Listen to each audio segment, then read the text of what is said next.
صحیح. تو اس لیے آپ کہہ رہے ہیں کہ جی پولیٹیکل سٹیبلٹی آ جائے یا کوئی آپ کے اپنے تئے کوشش ہے. فیصل چوہدری صاحب کرنا کیا چاہتی پاکستان تحریک انصاف؟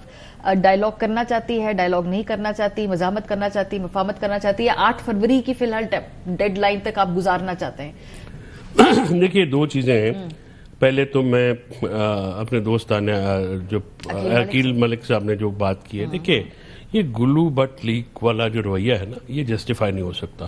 آپ پی ٹی آئی کی بات کریں, کل تحریک تفریح نے پاکستان کے دوستوں کے ساتھ کیا کیا گیا, ان کی گاڑیاں توڑی گئیں, ان کے ساتھ جو بھی کیا گیا. یعنی آپ چاہتے کیا ہیں؟ آپ پنجاب جو ہے کسی کے باپ کی جاگیر تو ہے نہیں, لوگ آتے ہیں جاتے ہیں, آپ ویلکم کریں. آپ کو ہو کیا گیا؟ آپ سمجھتے ہیں کہ جی پہلے وہ بلاول بھٹو آئے تھے, ان کے خلاف آپ نے دیکھا کہ انہوں نے کس طرح سے وہ کیا, پھر بعد میں ان کی صلح ہوئی کسی طرف پہ. تو یہ تو جسٹیفائی نہیں ہو سکتا. اس لیے ان کی باتیں جو ہے نا ہالو ہیں, جو ان کی وجوہات ہیں وہ ہالو ہیں. آپ آج پیپلز پارٹی نے کراچی میں پولیٹیکل پختگی کا مظاہرہ کیا ہے, میچورٹی انہوں نے دکھائی ہے, اس پہ وہ داد کے مستحق ہیں, اور انہوں نے زیادہ بہتر ہینڈل کیا ہے. ہوپ فلی وہ زیادہ بہتر طریقے سے ہینڈل کریں گے. تو یہ جو انہوں نے کیا ہے وہ سخت صریح جاتی ہے. کہہ رہے ہیں جی ہم اسپیئر نہیں کر سکتے. بھائی وزیر جو ہیں وہ آپ کے سارے تو اسپیئر ہیں, وزیر اعلیٰ تو کسی سے ملتی نہیں ہے.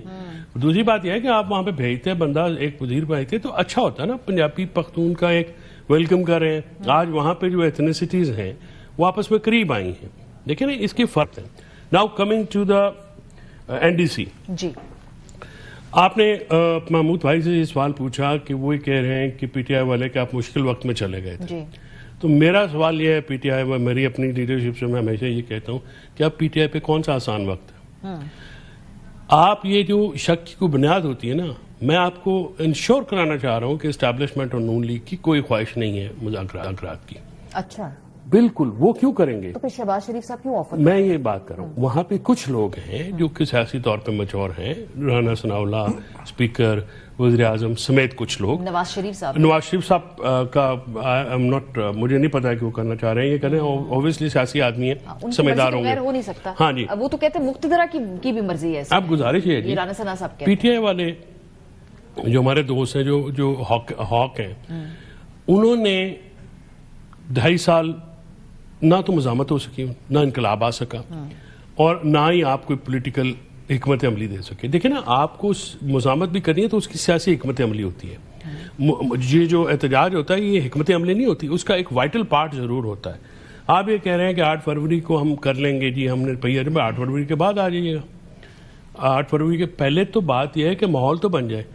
کوئی جو اگر دوست محمود مولوی صاحب کا شکریہ, ان کے دوستوں کا شکریہ کہ بھئی میں as a P T I کارکن کہہ رہا ہوں کہ آپ اچھی ایفرٹ کریں, کیپ اٹ اپ. نہیں پر ہر کوئی نہیں کہتا نا پی ٹی آئی کے اندر. نہیں, پی ٹی آئی میں تو مسئلہ یہ ہو گیا, وہ تو اونرشپ بھی نہیں لے رہے, بھائی مسئلہ تو یہ ہو گیا, حکومت کرنا چاہ رہی نا پی ٹی آئی. نہیں, مسئلہ یہ ہو گیا وہاں پہ جو شریف لوگ ہیں نا, گور جیسے, اسد کیسر جیسے, جو کہ مفاہمت اور سیاست کو سمجھتے بھی ہیں, ان کو تو بینڈ بجا دی اور وہ ڈرتے ہیں سارے.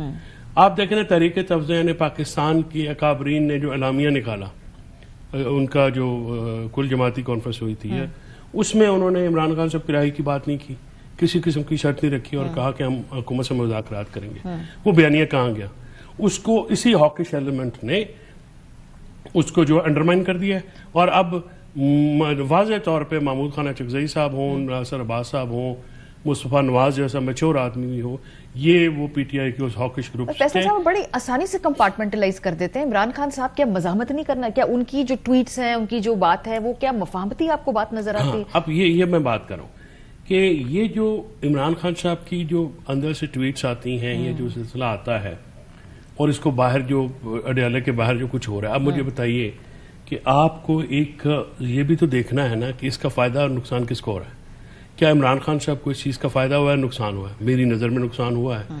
میں نے ہمیشہ ان سے یہ کہا تھا کہ سر سیاسی طور پہ آپ بڑے پاپولر بھی ہیں, آپ مرکز نگاہ بھی ہیں, آپ خبر بھی ہیں, لیکن مجھے یہ بتا دیجئے کہ آپ کی جو لیڈرشپ ہے, یا آپ کے پاس بھی اس مقبولیت کو سیاسی کامیابی میں بدلنے کا کوئی اسٹریٹجی ہے؟ اب پی ٹی آئی والے یہ کہہ رہے ہیں, یا یہ فیملی یہ کہہ رہی ہے کہ ہم پبلک پریشر کریٹ کریں گے تو پھر بات چیت ہوگی. آپ پبلک پریشر نہ کریٹ کر سکے تو اب 8 فروری 2024 کو, آپ جب 23 کو جب پورا ایک ماحول تھا تب آپ نہیں نکلے, تو 2 سالوں بعد آپ جا کے کیسے نکلیں گے؟ لوگ جو ہیں آپ کو ووٹ دینے کو تیار ہیں عمران خان کو, ان کے سٹانس کے ساتھ تیار ہیں. میں آپ کو کل کی بھی بات بتا سکتا ہوں کہ تحریک تفض عین پاکستان کے لوگ, میں اپنے گاؤں جا رہا تھا اپنے گھر پہ, مجھے گجرات تک تو مجھے علم ہے, میں آپ کو یقین سے کہتا ہوں کہ وہاں پہ بندے نہیں تھے, کیونکہ اگر 10,000 بندہ ہوتا, 2,000 بندہ ہوتا نا جی, تو گاڑیاں نہیں ٹوٹتی. اچھا, ٹھیک ہے, یہ اٹس اے فیکٹ, یہ میں کوئی تنقید نہیں کر رہا, یہ حقائق ہیں. آپ کو ان حقائق کو سامنے رکھ کے چلنا پڑے گا.